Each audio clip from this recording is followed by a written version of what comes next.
If you find yourself getting tension headaches a lot, it could be because your muscles are restricted. That's why they call them tension headaches. So I'll show you how to relieve the tension. You're gonna need a dowel and a foam roller. You don't need the dowel or the foam roller, but it helps to have. So first thing you're gonna do is roll your feet out. If you don't have a dowel, what you can do is you can use the rung of a chair if you're sitting in it. So just take your foot and drive it into the rung that goes across it, as long as you got a chair with a rung across it. Do that. If it's a wood chair, don't go crazy because you might break it. So you're driving the dowel into your foot. You're looking for discomfort in the plantar fascia and the inside arch of the foot around a 5 or a 6 out of 10. If you've seen some of my other videos, you'll have heard me say this before. Get both feet, spend about 30 to 45 seconds on each foot. You're probably gonna find a lot of tension here. And you may find after you do this that your headache magically disappears.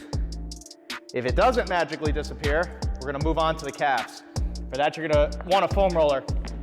You don't need a foam roller, but I'll demonstrate the foam roller and I'll demonstrate how to do it without a foam roller.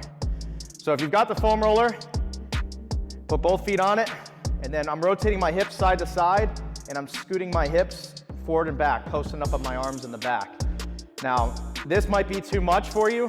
If it is, take some pressure off. You don't want this discomfort to be any higher than a 5 or a 6 out of 10. If it is, the muscles could lock up tighter. All right, so if you don't have a foam roller, you can just take your fist and drive it into your calf. Again, looking for discomfort around a 5 or a 6 out of 10. And your calf is on the inside of your leg here, the back of your leg. So make sure that you get all of it. Don't miss anything. After you've done that, we're gonna move on to the glutes. So you're gonna sit on your foam roller. This does require some body awareness and body control. I apologize. You're sitting on your foam roller. Your weight is on your back arm here. And this leg, I'm rolling this glute out. So this leg is completely relaxed. And it's this leg on the left that I'm not rolling out, and this hand here that are moving me back and forth. And I'm just trying to stay as relaxed as possible, internally rotating my hip, making sure I hit my entire glute as I do this. Spend about 30 to 45 seconds on each one. And then you're gonna slide to the mid and upper back. This is gonna feel fantastic. This is everybody's favorite. If the others were miserable, I got good news for you. This one probably isn't. So elbows out, let your head relax. And when you're doing this, stay off of your lumbar spine. So when you roll back, if you feel your core starting to engage or you feel pain in your low back, stop. Stay on your, it's your middle back, just below your shoulder blades, all the way up to the neck.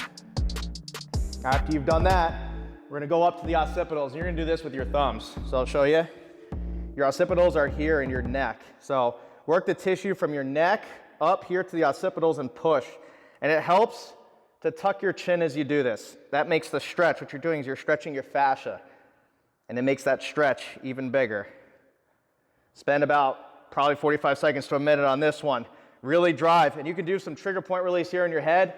Grab your head, take your thumbs, dig them right here into the occipitals, and then relax as much as you can. You may want to lay back and rest as you do this. You can do it from the sitting just like this, but it is a little bit harder. All right. If your headache is gone, fantastic. If it isn't, we're gonna move on. So you can take your dowel and we're gonna roll our shins out. I'll show you how to do that. The easiest way I found is to take the dowel and just roll it like a rolling pin, and you're kneading dough, or you're rolling dough up and down the anterior tibialis here in the front and the peroneals on the side. Spend some time here on each side, 30 to 45 seconds. After you've done that, it's quad time. If your quads are very tight, I would recommend a dowel or your fist, and you can do the same thing as you did to your shins.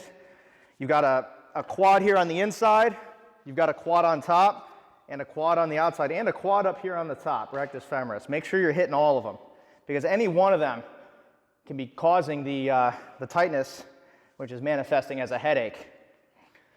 Spend about probably 2 to 3 minutes on your leg, because you've got all of those muscles. 30 to 45 seconds here on the vastus intermedius, rectus femoris, vastus medialis, vastus lateralis. After you've done that, we're gonna loosen our chest up. So the way you loosen your chest, the easiest way that I found is take your hand, make a claw, put it on your chest, grab some tissue and pull it in, and slowly raise your arms out to the side. This is great for neck pain. If you watch the neck pain video, I did this one as well. It works for a lot of different things. So make sure, again, you've got a lot of tissue here. There's the pec is here, the pec is here, the pec is here, all the way down. So you can start at the bottom and work your way up, or start at the top and work your way down. Make sure that you hit the entire thing, and I can feel this spot is really tight, so I'm gonna spend some extra time here. And then make sure you work your way all the way down to the bottom. This one you're gonna wanna spend probably 1.5 to 2 minutes on each. After you've done this, we gotta do a little bit of stability. If you mobilize, you've gotta stabilize. Otherwise, you potentially make yourself worse. We don't want that. So we're gonna do the leopard crawl. Your hands start underneath your shoulders, your knees are underneath your hips, shoulder blades are back, toes are dug into the ground, and you're just gonna pick yourself up about 2 inches here off the ground. Again, make sure those shoulder blades stay back. You should feel your core engage. A lot of you are gonna be shaking like crazy, and that's part of the problem. So as you do this, make sure your goal is eventually to be able to do this without vibrating all over the place. Now, if you figure this out, and this is pretty easy, you can work the actual leopard crawl, which is forward and back. Opposite arm, opposite leg. Keep your hips tight. I'm not bobbing side to side. I'm staying tight, using my entire body to maintain stability. And hopefully by the end of that, your headache feels a lot better. If it doesn't, go to your doctor. Have a great day, everyone.